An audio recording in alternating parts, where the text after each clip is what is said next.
Mary Oliver says, "Pay attention, be astonished, tell about it." As the people of God, we are a storied people because the God who sustains us is a storied God.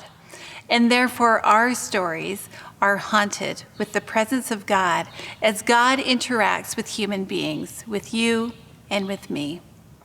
And a story isn't merely just a series of events that unfold, but rather it's the interaction of events and the people who make them. And this is perhaps one of the most remarkable things about God, is that he seeks us out and he wants to interact with us. Our God communicates with us with abundant grace, honesty, always kindness, and often humor.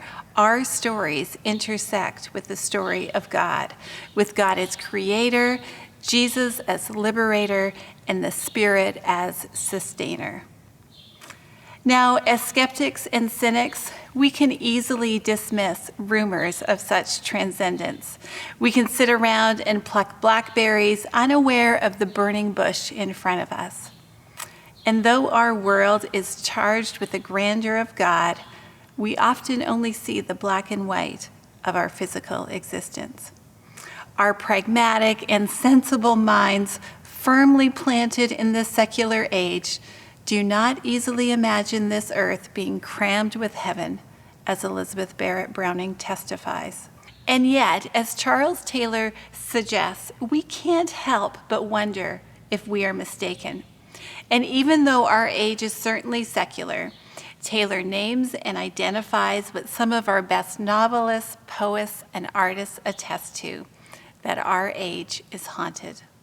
So whether we notice or not, there are intimations of transcendence all around us and throughout everyday life, and there are sacred moments, and maybe God is trying to tell us something.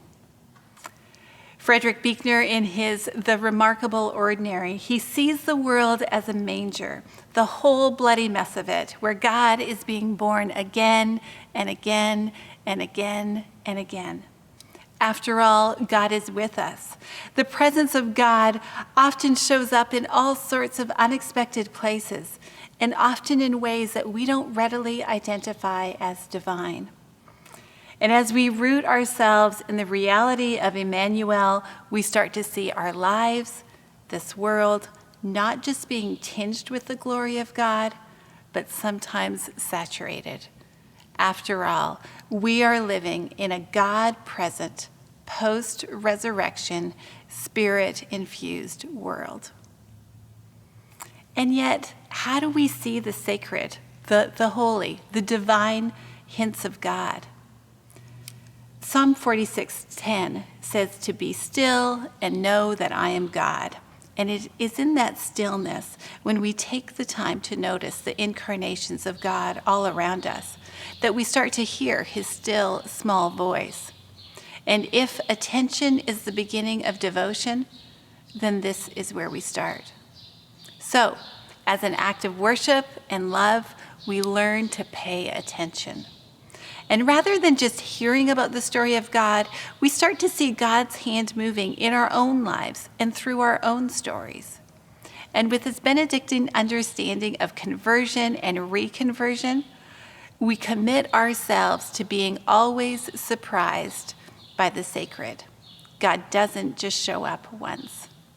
And instead, we learn how to participate in this story as men and women of God. And when we do, we catch glimpses of the Holy One. Suzanne Coyle says that storytelling is often overlooked as a spiritual practice.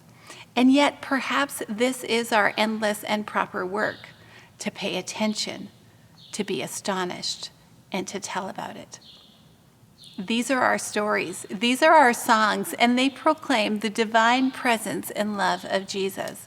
So let's tell these stories to each other in honor of the one who seeks us. Let us humbly offer our own stories, graced by the love of God. After all, when it's all over, we want to say, all my life, I was a bride married to amazement. Amazing grace. Thanks be to God.